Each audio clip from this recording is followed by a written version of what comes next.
Welcome back to my YouTube channel, guys, or my podcast if you are listening over there. Today, we are discussing my experience with Hashimoto's. If you're not familiar with Hashimoto's, it is an autoimmune disease where your body attacks its own thyroid gland. And I was diagnosed in 2019. The reason I'm sharing this is because there was so much fear mongering when I found out I had this. I was terrified. I will get into that in more detail here in a little bit, but I just want to share my experience and how it is so different from what you commonly hear on the internet and take what helps you, leave what doesn't. How did I even find out I had Hashimoto's? So mine was a little unusual in that my actual thyroid level, so my TSH, thyroid stimulating hormone, my T3, my T4, just the usual labs that doctors run, those came back within the normal range, not the optimal range, which can be defined differently by different people, but it was still within the normal range. And many people who do have Hashimoto's, they have hypothyroidism. So their labs will show, oh, something's off here. And then a doctor might test for antibodies to see if they have the autoimmune component, the Hashimoto's. For me, I just felt awful. Back in 2019, I was running my body into the ground. I didn't realize it because it had crept up so slowly on me. And it wasn't until I was sitting on my bed in front of my closet. It was the springtime.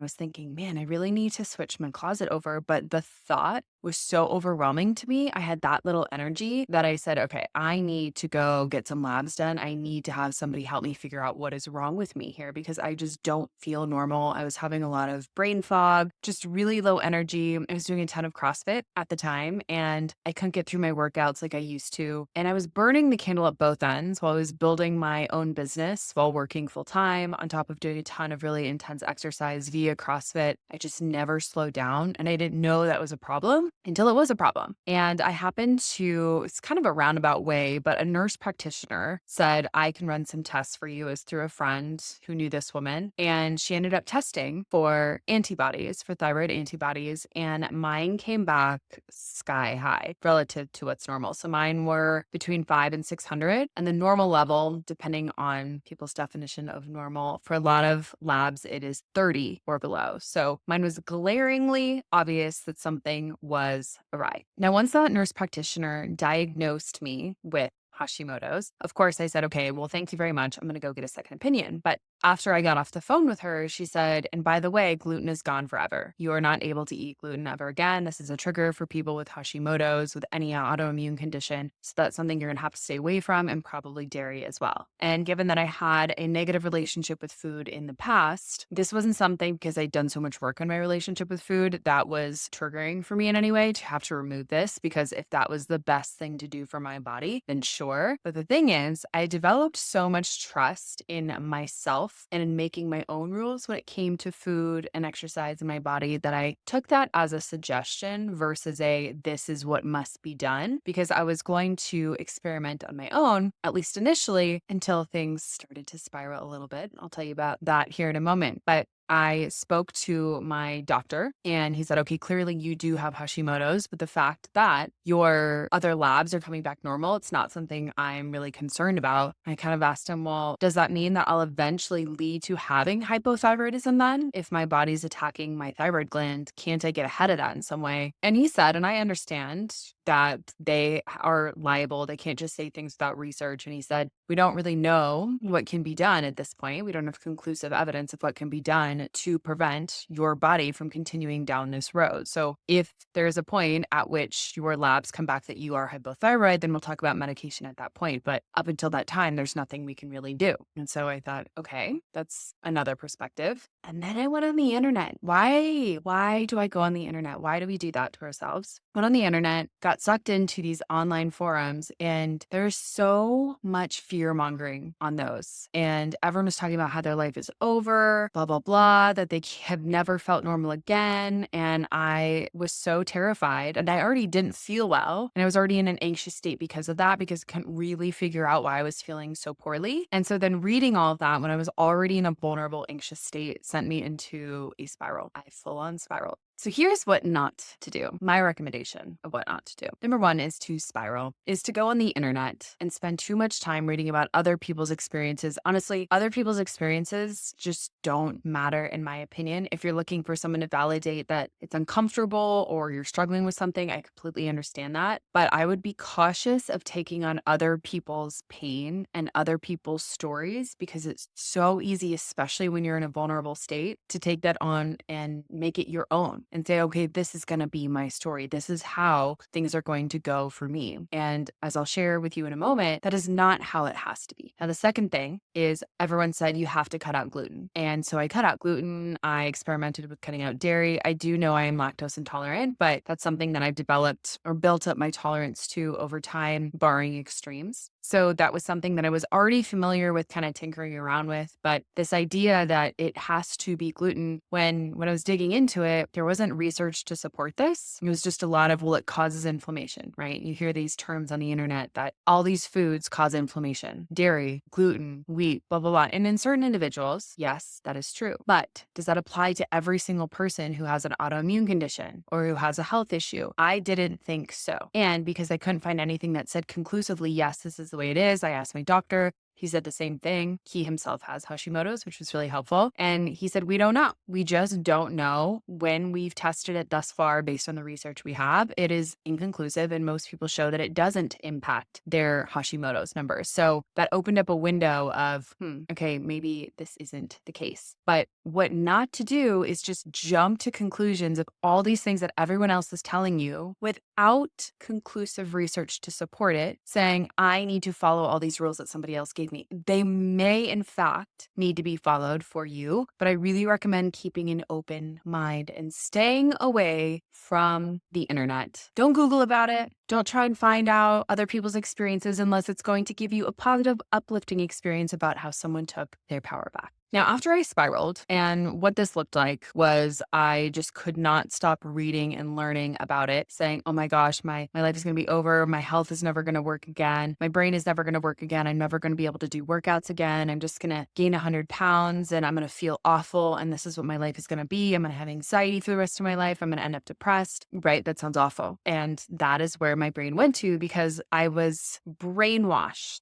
through these forums. Now, the turning point for me was I remember one day specifically, I felt so brain fogged, and I have not been someone who has struggled with depression, fortunately, but I have struggled with anxiety in my life. And that day specifically, it felt like I was walking through mud. And I was like, oh, is this what this feels like? And I could tell that it wasn't due to negative thoughts or beliefs, although I just did tell you I spiraled, but it wasn't coming from that place. I could just intuitively tell. It felt like my whole body was just inflamed and nothing was firing properly. So it just felt waterlogged and like I was swimming through mud. That's the best way I can describe it, where I couldn't really feel much. I was on the verge of tears all day long. I could kind of pretend to smile, but I was holding on for dear life that day, and it scared the living hell out of me. And I carried on with my day, but I came home and I cried my eyes out to myself. And I said, this will not be my story. This is not how I'm going to live my life. And I decided at that moment that I am not going on the internet to look at this stuff that usually I cuss a lot more, but I'm trying to stay so that my videos can be viewed here. I said, I'm never looking at this stuff ever again. And I haven't to this day. I've never logged on the internet to Google about what to do with Hashimoto's or autoimmune diseases ever again. I said, this is up to me. I get to decide what happens from here on out. And my health did not turn around overnight by any means. But the next morning, I woke up feeling better. I felt empowered. I felt rooted in my body. And I said, even if I don't feel well, which I still didn't at the time, I'm going to find positive things to focus on. I'm going to find joy in my day to day. I'm going to spend time with people and not talk about this. I just stopped talking about it. I didn't want to hear about anyone's stories. At that point, I was still experimenting with removing the gluten from my diet just in case, but I focused on rest. I focused on just taking really good care of myself and seeing where that would lead me, because I had this deep belief always that my body knew what to do if I just got out of the way. So that anchored me that, okay, my body knows how to heal itself. Maybe I just need to give it the right environment in which to thrive.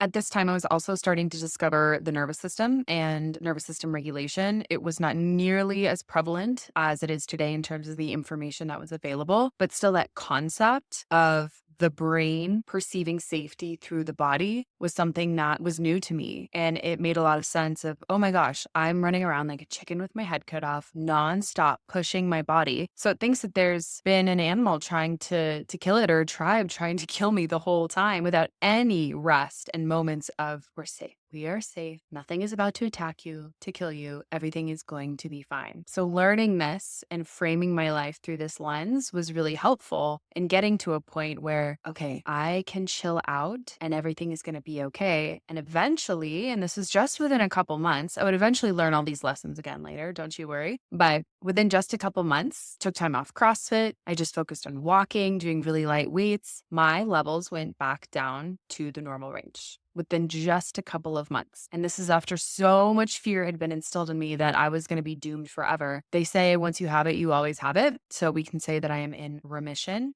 Have been since that point, but I got my levels down to below 30 within just a couple months, and I've kept them there. Now, later on down the road, I experimented with gluten. It was something I was still unsure about. I was open-minded to maybe that could be the case, and we just didn't have enough research to know, but I also was not going to just follow that blindly for the rest of my life either. So when I moved to New York City in 2021, I thought, you know what? This is the land of the most delicious food. What if that's not true? What if the chronic stress was the culprit the whole time? I'm going to see. I'm going to see what happens. So I started eating more gluten and quite a lot pretty quickly. And guess what happened? Nothing happened to my numbers. My numbers stayed the exact same, meaning normal levels. So now today I eat gluten. I eat dairy. I do the things that everyone says you shouldn't do. You should never touch alcohol. I drink alcohol in moderation. I eat processed food. I eat sugar. But what I focus on, and I truly believe to my core that this is the root for so many, not everyone, but for so many people, is nervous system regulation for chronic health issues. There's chronic pain, chronic health issues. I also discovered an app about chronic pain called Curable. So if that's something you're struggling with, I would definitely check that out. It helps me understand, again, the brain body connection and how the nervous system is just trying to protect us. And things can get a little bit out of whack when it constantly perceives that there's danger. So paying attention to nervous system regulation is still something that is tip top of mind for me. And I can tell when my body is starting to get a little bit out of whack, when my nervous system is not perceiving as much safety as it needs to feel really well. For me, this typically is my digestion. So I get really bloated, and then my sleep, where I struggle to either fall asleep or stay asleep. And this is something that I just really pay attention to and prioritize for my overall well-being. And in summary, what I do to manage my Hashimoto's is I just treat my mind and my body really well. And some people do that. I used to think I was doing that, but because I didn't fully understand how the nervous system worked, and I also didn't fully respect my body's need for rest, I didn't understand that I needed more rest and play and joy and connection, feeling my emotions. All of these things are so important for my brain to register that I am safe, I'm connected, I'm in a tribe, nothing's about to attack me. And then the last piece was fully trusting that my body knew how to do her job. And this is where I think so much of both alternative medicine, if you want to call it that, alternative medicine and Western medicine can get it wrong, is just throwing pills and supplements and drugs and everything out of body acting as if our bodies are stupid, that they haven't been brilliantly designed to self-heal in so many ways, not in every way, of course, but in so many ways that they want to find their version of homeostasis. They want to heal. They want to feel well. They want to thrive. And my job was to get out of the MFing way so that my body could find her version of peace. And when she's rested, when she has resources and feels like she's safe, then she can heal. And healing doesn't always feel good, by the way. Sometimes whenever I get more brain fog and I feel a little bit low, I feel a little bit cloudy, or I feel like I can't recover as quickly from things, that's my sign that, oh, my body's healing. This is inflammation. Inflammation is what happens when we're sick, when we're recovering from an injury. That is the body healing. So rather than viewing that as a lens of, oh, things are going worse and I need to control and restrict and do even more stuff on top of that, now that's my signal that take my hands off the wheel. I know it's uncomfortable, but I'll get through this hump. And then the clarity will come, the energy will come back,